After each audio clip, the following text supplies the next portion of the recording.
Sir Paul McCartney, it's impossible to overemphasise the scale of the man's achievements. He's sold over 100 million singles, is officially the most successful composer of popular music ever, and, more importantly, to me anyway, he's one of my heroes. And I got to hang out with him for an afternoon.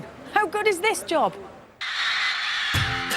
Macca is back in the studio and back to what he does best, making great music. Memory Almost Full is his 21st solo album, and I can assure you, it's a corker. Everybody gonna dance tonight. Everybody gonna feel alright.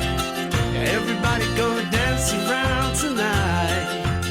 Sir Paul's been a hero of mine my whole life. I was brought up on the Beatles, so you'll forgive me for seeming a little overwhelmed when one sunny afternoon I found myself on the roof of his recording studio shooting the breeze with the big man himself. You can come on to my place if you want to. So, Paul, I thought we'd start by talking about the album a little bit, Memory Almost Full. I heard that for the first single, Dance Tonight, that you were kind of learning the mandolin, and that was a relatively new thing, and that's how you wrote Dance Tonight. Is that typical, or are you always kind of trying to master something new? Not really, no. That was a one-off. Yeah, it just happened. I was in a shop, and a guy told me he had a left-handed mandolin, so I bought it. And thinking I'd know the chords like a guitar, but it's tuned differently, tuned like a violin, so I had no idea how to play it. But that was great, because it took me back to when I was about 16 or 17, trying to figure out chords, and it was like, there's a magic feeling. It was like, oh, wow. Well, you know, this is D, wow, and then showing all your mates, D. Everybody gonna feel alright. Everybody gonna dance around tonight. It's got a great video for this new single as well. Michel Gondry has directed it, right? And you've got some guest stars in there. Natalie Portman's in it. That's right, Natalie Portman and Mackenzie Crook have been kind enough to be in it. When you get the combo of Macca and Gondry, though, you're probably going to say yes. You're probably going to make time. You'd take a day off, wouldn't you? Maybe, yeah.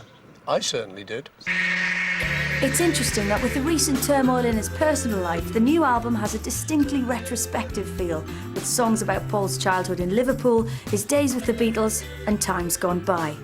So, with Macca held captive on the roof and a mandolin standing by, I thought I'd take advantage of this once-in-a-lifetime opportunity. Would you like to play a little bit for us, Paul? Oh, please. I'd love to. Thank you. You can die happy now.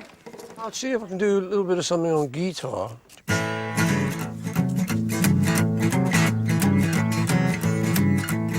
That was me at the scout camp in a school play, spade and bucket by the sea. That was me. That was me playing conkers at the bus stop on a blanket in the Bluebells. That was me. The same me that stands here now when I think that all this stuff can make a lifetime. It's pretty hard to take it in, but that was me. Oh, that was me. Baby, that was me. That was me.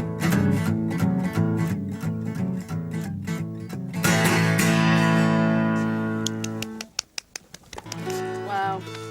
Lots of the songs kind of seem to have this real sense of wonder about them. And obviously after a lifetime's songwriting, how do you retain your sense of kind of awe at things? I don't know.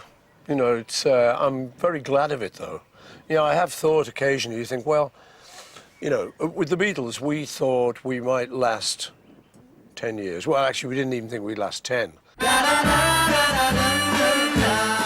Well, obviously, we can't keep playing the same sort of music until we're about 40, because when we're sort of old men playing From Me to You, nobody's going to want to know. I hope to have enough money to go into a business of my own by the time we do flop. I've always fancied having a ladies' hairdresser, selling, you know, a string of them, in fact.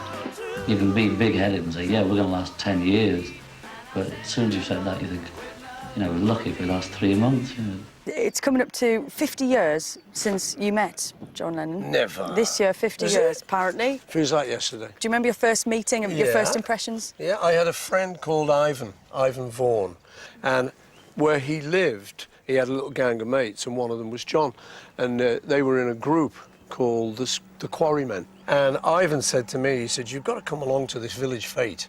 next Saturday. He said, because the band's going to be there. He said, I think you'll like them, you know, they're great. So I did. I came and I remember just seeing them on a stage. And John was in a check shirt and a little hairdo and that. Like, pretty good band to me. And what I liked, he was singing a song called Come Go With Me. But he was changing the words. He obviously didn't know the words, probably didn't have the record.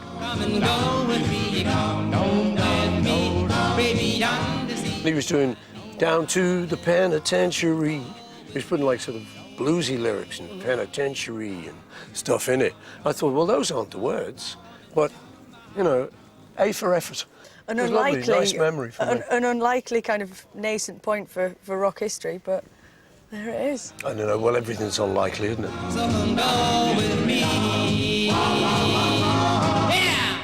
I was thinking about John and I as a songwriting partnership. I think we wrote something like close to 300 songs. And we used to just have a session in the afternoon like this. We'd meet up 1 o'clock or so and just go for 3 hours, never any longer.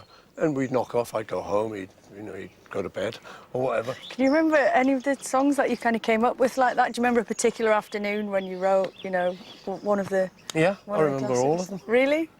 No. No, the thing was that you'd expect that we'd dry up, there'd be one of those sessions wouldn't work. But they all worked. Every single time we sat down for those 3 hours, we came out of it with a song. Nearest we came to drying up was the song Drive My Car. And I brought this one, and it was, I can give you golden rings. I can give you anything. And we were bored stiff after about an hour, so we had a cup of tea and a ciggy, and then revisited it, and then got this whole idea out of nowhere about this girl who wanted a driver. And then you got the backing lyrics, the beep beep straight Beep, away. beep, beep, yeah. Perfect. So, you know, even that was a near failure, somehow came good. Beep, beep, beep, beep, yeah. Beep, beep, beep, beep, yeah. A lot of the kind of memories and things that have happened in your life have become part of a kind of cultural memory that we all share. Like, I feel like I remember Beatlemania, but I wasn't born until 1978. Do you know what I mean? Does that affect how you remember things yourself? Yeah, I think so. You know, those are my memories. Are you going to lose some of your Liverpool dialect for the Royal Show? No, but, you know, we don't all speak like the BBC. We don't all speak like that, do we? Bang, come up north. Well, with that, all I can do, lads, is to wish you lots and lots of luck at Royal Thank Show. you very much. Thank you Thanks so a lot. much. Jolly good. They're great memories, most of them. I mean, they're not all great. I mean, there were plenty of arguments in the studio. There were plenty of terrible travellings to gigs. Plenty of terrible gigs. I mean, you can't imagine the Beatles Really? had... Oh, yeah. No, I don't And it believe was it. kind of... Name one. They were... Name one. I'm not sure. It was Stroud. It Stroud. was pretty bad, yeah. There's a place called Stroud. Right, okay. We'd never heard of it. Stroud. We went down there and, like, I think about 3 people showed up. And a few of them were Teds, and they started throwing money at us, throwing pennies at us. Yeah. But we thought, that's okay. Well, we picked it up. We'll That keep them stopped after it. That's your We loss. just took it, picked it up. We said, well, yeah, that'll do. I think that's life, though, isn't it? You know, and you're looking at your childhood, you remember the great holidays, the beach, the sunshine. You know, you don't remember the crappy little bits and it raining at Butlins. Would you ever consider Butlins in the future, Paul? Definitely. Actually, I like Butlins a Really? lot. Yeah, I'm a big fan of Butlins. Well, it was great. We went there and we'd never seen the like of it. You got this programme and it said, you know, activities. 10 o'clock, Rock and Calypso Ballroom, or bingo, or the Miss Bottling contest, or the Knobbly Knees contest, all at 10 o'clock. What a bill. So we were spoiled for choice, I must say. It was like, leaping round Pathelli, like, you know, like the world had just arrived. You're known as a great optimist. I think we all see you like that. You know, you think Macca, you think like, yeah, everything's going to be good. You are an optimistic person. Is that kind of really you? And are you a forward thinker? I think so, yeah. You know, I mean, you know, shit happens like it happens to anyone. So it's not just that. But, yeah, I think the world is a fantastic place.